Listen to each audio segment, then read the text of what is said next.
movie is annoyingly good but not great, right? Like, this movie has great swaths of intrigue and mystery, which I absolutely love, but it also has great swaths of doing absolutely fuck all, which sort of leads me to land that this is a movie that has a really solid mystery core and idea, but it wastes a section of its runtime, and more unforgivable to me, it wastes one of the best and most interesting horror characters I've seen in recent history. Like, justice for my boy Jasper, especially given that he's a character that we don't see very often. Like, his demographic of character we don't see very often.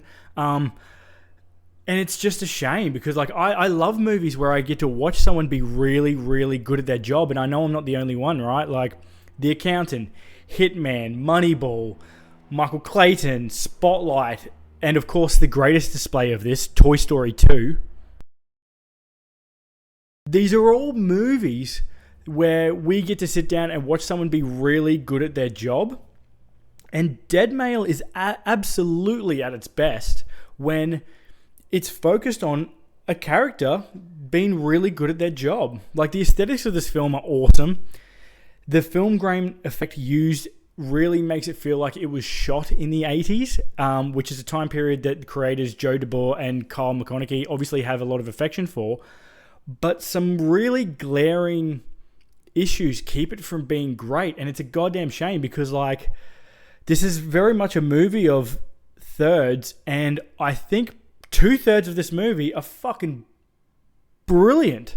And there are some strong bits for the last third, but it just fucks around too much. It focuses on the wrong thing, and it leads to a bit of a mixed bag of a movie, which is such a shame. Dead Male starts off following dead letter investigator Jasper, played by Thomas Boykin. If you don't know what a dead letter investigator is, it sounds like one of the sickest jobs ever. If a letter comes into the post office for some reason, it cannot be returned to sender, or the address cannot be deduced due to lack of information or missing information, it is the dead letter investigator's job to open the letter and use clues from within the letter and the actual piece of mail itself to determine, either the addressee or the sender so they can return it and get the mail to them. Now, that's Jasper's job, and he's a fucking wizard at it. He picks up on things that most people would put down to random chance or coincidence, and he makes it his mission to get these letters delivered. Like, everyone sort of loves him, everyone knows about him, everyone thinks he's a bit of a fucking god, which he is. One day, Jasper receives a blood-stained letter with part of an address on it, and at first he sort of puts it down to a prank because apparently they get that quite often at the post office. But something about it seems off and he just can't let it go. So using all of his skills of deduction and his mysterious man in the chair named Renee, he sets out to uncover the mystery origin of the letter. Now, that is where this film's focus should have stayed. It's an unreal concept with an infinitely interesting main character. I think Jasper's fucking great. He's got a bit of a dark past. You don't particularly know what it is, but something's gone wrong in Jasper's life. But he's also got all these skills. It's awesome. However, then this movie travels back in time and just shows you the origin of the letter. And that is where the middle third of this movie hits a bit of a slump. Now, there is some really good acting in that middle part. It's like completely serviceable. And one of the characters, probably the main character in the middle third, is really good. He's a creepy dude and he's really well acted, but it's just nowhere near as interesting as Jasper and his sleuthing. This could have been a really good mystery film, and I think I'm bummed about its potential. So as always, I'll start with the good. Jasper fucking rules. He's supremely adept at puzzle solving. If he was a D&D character, he'd have like 20 wisdom. I just love him. I could have watched 4 hours of him just going about his day. The start of this movie actually had me looking at the Australian Post website to see if there was a dead letter office and if I could get a job there and what skills I needed. It just seems like a fucking cool job. I used to work as a microbiologist and like for food, and we had a guy called Len down in Melbourne who it was his job to, if we found anything weird in food, he would have to find out what it was, whether it was through like genome sequencing or taking it to the museum or whatever, which he did a few times. And that was a sick job. This is kind of like that. The performances by all the characters are really good. Anne, who becomes the protagonist sort of like the last third of the movie, she's great. I really liked her. And the origin of the letters involves two people called Josh and Trent. And John Fleck, who plays Trent, creeped me the hell out. Like he does this weird shit with ice cream. I didn't like it. He fucking creeps me out. But he was a bit of a monster of circumstance, and that was really interesting. He's actually one of the best things about this film, even though the parts of film he is in are sort of the slower parts of the movie that I didn't love. The score to this movie is great. And like Sinners, this movie is actually surprisingly a lot about music. Like the main plot point of this movie is about the creation of a woodwind synthesizer. And synths are used beautifully in this movie, right? Like Joe DeBoer and Kyle McConaughey, they tried to recreate an 80s horror movie aesthetic and they fucking nailed it. This feels like it was made in the 80s, and when I was watching it, I feel like I was watching it on a CR telly through a VHS tape. The film grain, the audio effects, the aspect ratios, they're all true to form, and once they fold in the synthesizers, it all works wonderfully to create this 80s video nasty aesthetic. It almost hypnotizes you with its aesthetics and absurdity in a way that something like Clockwork Orange does, which is a movie I really, really love. But unlike Clockwork Orange, this movie focuses on the wrong bloody story. It has a strength and it doesn't play to it. It chooses a weaker storyline that we've seen lots of the time to focus on. The big problem is this movie honeydicks us. It tantalizes us with a mystery to solve and a set of interesting characters that might be able to solve that mystery and get it done, and then it just travels back in time and shows us what happened. You spend over half of the movie's runtime exploring the relationship between Trent and Josh, which is an interesting dynamic, and you don't know why it's happening or if it's sexual or not or what's going on, but it's nowhere near as interesting as Jasper's sleuthing.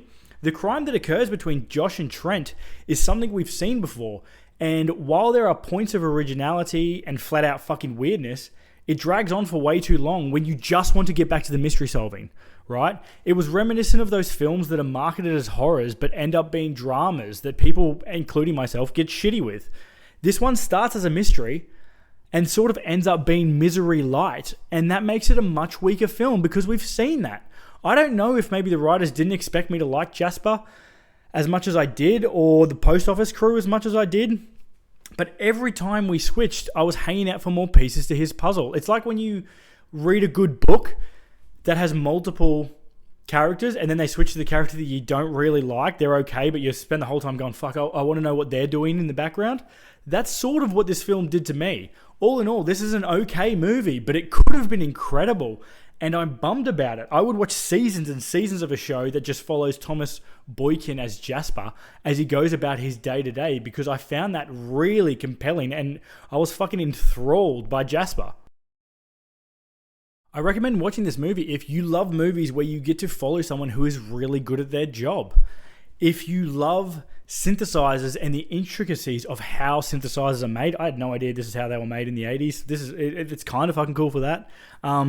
If you love weird, slow burn movies like David Lynch's Lost Highway or even The Green Knight, it has a bit of that weird vibe to it.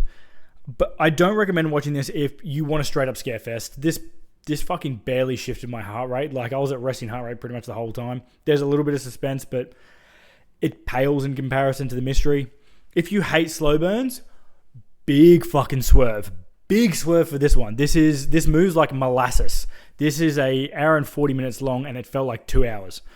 If you hate the 80s horror movie aesthetic, that is the hat that they hang this movie on. You know what I mean? Like it's a big part of the appeal of this movie. So if you don't like that, I wouldn't go in. So for my recommendations, I'm going to recommend 2 movies that do weird abstract mysteries, but do them well. So you can see a bit more of the strong parts of Dead Male. The first one is Yorgos Lanthimos' film Killing of a Sacred Deer. This movie is weird right from the get-go. Like, everyone talks in this weird cadence, and they use language that's just not quite right. But because of that, it's somewhat hypnotic and it draws you in because you're like, what the fuck is going on? Is this set on Earth? Like, what is this? When is this set? It follows Stephen, a successful surgeon played by Colin Farrell, who for some inexplicable reason has befriended a teenage boy named Martin, played by Barry Keogh. When Martin starts to act a bit more sinister, he sort of forces Stephen into making what can only be described as an impossible choice, and it just gets weirder and weirder from there. For me, this movie perfectly nails the balance of mystery, weirdness, and horror, and like Dead Male, this movie is not for everyone. This movie will have you trying to work out what the fuck is going on, and then when you work out what's going on and you sort of get what's at stake, you spend the rest of the movie fucking dreading what's going to happen.